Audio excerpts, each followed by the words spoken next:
Sector जहाँ पर बहुत बड़ा इम्पैक्ट आ रहा है वो है गोल्ड लोन से रिलेटेड स्टॉक्स। आप देखिए मुथूट, मन्नापुरम, इनमें सब में प्रेशर आ रहा है। राजेश पारवे जी, मुथूट अब कोई ट्रेड बचा है यहाँ पर या थोड़ा लेट हो गया?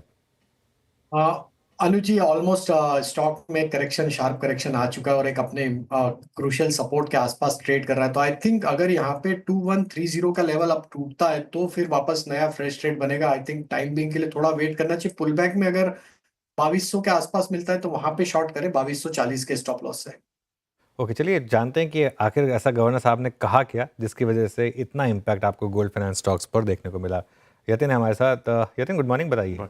कहीं ना कहीं जो आरबीआई गवर्नर के स्टेटमेंट्स आए, जहां क्लैरिटी नहीं मिली बाजार को, गोल्ड लोन पे उन्होंने कहा कि जो लोन मिलते हैं सोने के अगेंस्ट, उस पे बैंक्स और एनबीएफसीज अभी लेंडिंग करती हैं, और कहीं ना कहीं दोनों के लिए एक लेवल प्लेइंग फील्ड बनाने की ज़रूरत है, जिससे ये जो प्रोडक्ट है वो होमोजेनियस हो जाए। यानी जो लेवल प्लेइंग फील्ड है उसकी उन्होंने बात की।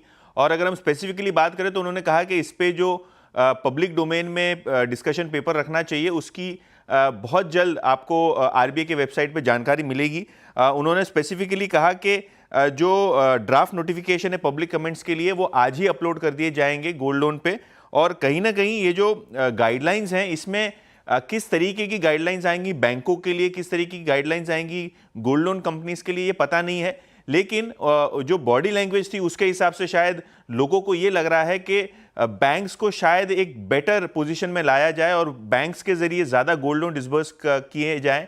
इस तरीके का रिस्क शायद गोल्ड लोन एनबीएफसीज को हो सकता है, और शायद इसीलिए आप दोनों ही मन्नापुरम और मुथूट फाइनेंस जो गोल्ड लोन की सबसे बड़ी कंपनियां हैं भारत में, यहाँ प्रेशर देख रहे हैं। 4 से 5% तक से के गिरावट आप इन सारे शेयर्स में देख रहे हैं। लेकिन अभी भी मैं कह रहा हूँ गाइडलाइंस आई नहीं है। जो ड्राफ्ट नोटिफिकेशन है पब्लिक कमेंट्स के लिए वो बहुत जल्द अपलोड होगा, उसके बाद ही कहना सही होगा कि ये जो इवेंट है गोल्ड फाइनेंसिंग एनबीएफसीज के लिए पॉजिटिव है या नेगेटिव है। बिल्कुल, यतिन शुक्रिया। देखिए विपिन जी, मार्केट का इस समय मूड माहौल ऐसा है, सिर्फ इतनी बात बोली है कि हम गाइडलाइंस लाएंगे और स्टॉक गिर गया। जैसे कल आईजीएल, कल और आज में 8-9% गिर गया। सिर्फ ड्राफ्ट पॉलिसी अभी बनी नहीं है, लेकिन खैर ये मार्केट का इस समय मूड माहौल ही ऐसा है, तो इस वजह से यहाँ पर एक इम्पैक्ट आ रहा है।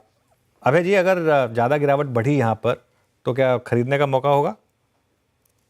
आई थिंक जो भी सेक्टर्स हैं अनुज, इस समय जिनको एक्सपोर्ट पे ज्यादा डिपेंडेंस नहीं है और डोमेस्टिक इकोनॉमी को केटर करते हैं, आई थिंक वो काफी सेफ बेट्स होंगी अगर इस समय आपको करेक्शन का फायदा लेना है। और अगर ग्लोबल कारणों की वजह से, ग्लोबल टैरिफ वॉर से हमारे मार्केट पे प्रेशर आता है, वो एक कोलैटरल डैमेज है अनुज, क्योंकि जितना मैंने देखा है हमारा इकोनॉमी इतनी एक्सपोज नहीं है टू ग्लोबल टैरिफ्स और जो टैरिफ वॉर चल रही है। तो उसमें एक अपॉर्चुनिटीज भी हैं हमारे पास डोमेस्टिक कंजम्पशन को बूस्ट करने की। तो जो लीडर स्टॉक्स हैं डोमेस्टिक कंजम्पशन को, उसके बिल्कुल ऐड करना चाहिए। बहुत अच्छा टाइम है अगर कोई 3 से 5 साल की व्यू ले। ये समय जो है जहाँ पे टेक्निकल रीजन से अनसर्टेनिटी है, टेक्निकल कारणों से अनसर्टेनिटी है, फंडामेंटल्स का इतना प्ले नहीं है, वैल्यूएशंस अट्रैक्टिव हैं for a long term perspective, तो बिल्कुल इन्वेस्टर्स को ड्रिप करना चाहिए पैसा at a regular intervals to benefit from this correction. Okay, चलिए फिर